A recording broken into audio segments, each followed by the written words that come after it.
दोस्तों आज हम बात करने वाले हैं सनातन धर्म में मंत्रों का विशेष महत्व क्यों है।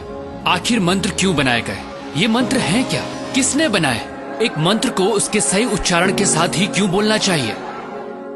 नमस्ते दोस्तों, सनातन सोच के इस वीडियो में आज हम बात करने वाले हैं मंत्रों की।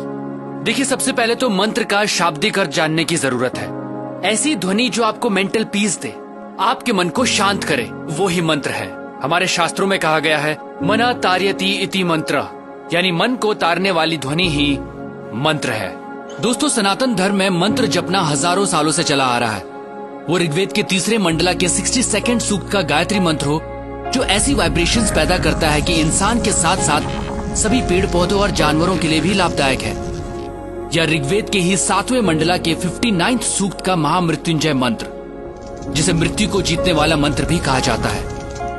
और भी ऐसे कई वैदिक मंत्र हैं जिन्हें चैंट करने से हमारे फिजियोलॉजिकल और साइकोलॉजिकल फंक्शंस यानी शरीर और दिमाग पर पॉजिटिव इम्पैक्ट पड़ता है। पर कैसे, आखिर ऐसा क्यों होता है? दोस्तों, वजह है इन मंत्रों की ध्वनि, वो साउंड जो इन मंत्रों के उच्चारण से पैदा होती है। मंत्रों के अर्थ को अलग रख दें तो विशेषज्ञों का मानना है मंत्रों की सिर्फ ध्वनि यानी साउंड में ही अपार शक्ति होती है। कुछ साउंड प्योर होती हैं और कुछ इम्प्योर, और ये डिपेंड करता है उनकी वाइब्रेशंस पर। और जैसे कि अल्बर्ट आइंस्टाइन ने भी कहा, everything in life is vibration. Modern science ने साउंड और लाइट दोनों को वाइब्रेशंस ही माना है। अब अगर आपको साउंड को लाइट में बदलना है तो फ्रीक्वेंसी को आपको 40 ऑक्टेव तक बढ़ाना होगा, और तब जो आपको वाइब्रेशन मिलेगी वो ट्रिलियंस ऑफ साइकिल्स पर सेकेंड होगी, और वो एक लाइट के रूप में आपके सामने होगी। महान योगियों ने साउंड को लाइट में बदलने का काम अपने शरीर के भीतर हमेशा से किया है दोस्तों, और वो मंत्रों के माध्यम से ही हुआ। दोस्तों, इस वीडियो के माध्यम से हम आपको ये नहीं बताना चाह रहे कि कौन सा मंत्र आप पर क्या प्रभाव डालता है, बल्कि हम मंत्रों की अद्भुत शक्ति के बारे में आपको बताना चाहते हैं। और इसे सिर्फ रिलीजियस चश्मों से नहीं, साइंटिफिक अप्रोच से देखना पड़ेगा। मंत्रों के साउंड आपके लिए लाइफ के नए डायमेंशंस खोलते हैं।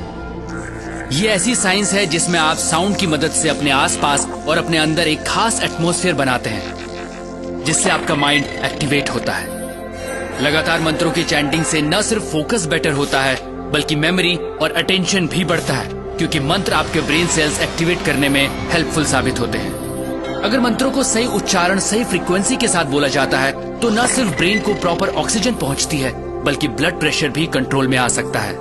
और ये भी साबित हुआ है कि खास मंत्रों को चैंट करने से ब्रेन का लेफ्ट और राइट हेमिस्फेयर सिंक्रोनाइज होता है।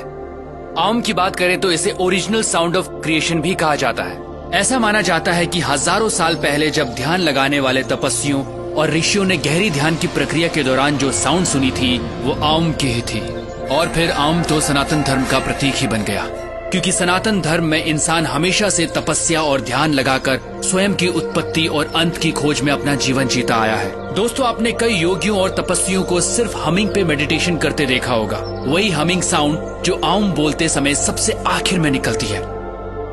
दोस्तों, साइंटिफिक रिसर्च में यह भी साबित हुआ है कि सिर्फ हमिंग से, जी हाँ, सिर्फ हमिंग से आपकी बॉडी में नाइट्रिक ऑक्साइड का प्रोडक्शन बढ़ जाता है। नाइट्रिक ऑक्साइड एक खास कंपाउंड होता है जो नर्वस, इम्यून और कार्डियोवास्कुलर सिस्टम्स में होने वाली कई प्रोसेसेस में हेल्प करता है। ये बात सनातन धर्म में करीब 15,000 साल पहले से भी चली आ रही है। तो दोस्तों, ये कहना जरा भी अतिशयोक्ति नहीं होगी कि ऋषि मुनि उस काल के साइंटिस्ट ही थे जो लगातार ह्यूमन बॉडी को अपग्रेड करने के तरीके ढूंढ रहे थे, और मंत्र उन साइंटिस्ट्स के एक तरह के टूल थे। अगर बच्चों को मंत्रों की इंपॉर्टेंस समझाई जाए और बचपन से मंत्रों की चैंटिंग की आदत डाली जाए तो उनके ब्रेन का डेवलपमेंट एक अलग लेवल पर होगा। दोस्तों, यही तो सनातन धर्म है, ऐसे तौर तरीके जिन्होंने इंसान का जीवन जीने का तरीका बदला। सनातन सोच के माध्यम से हम आपको वही मशाल थमाना चाहते हैं जिसे हजारों साल पहले हमारे पूर्वजों ने प्रज्वलित किया था। क्योंकि दोस्तों, हमें लगता है वर्तमान में सनातन सोच की आवश्यकता है, क्योंकि यही हमारा भूत है और यही भविष्य। मैं हूं अमित ड्योंडी, प्रणाम।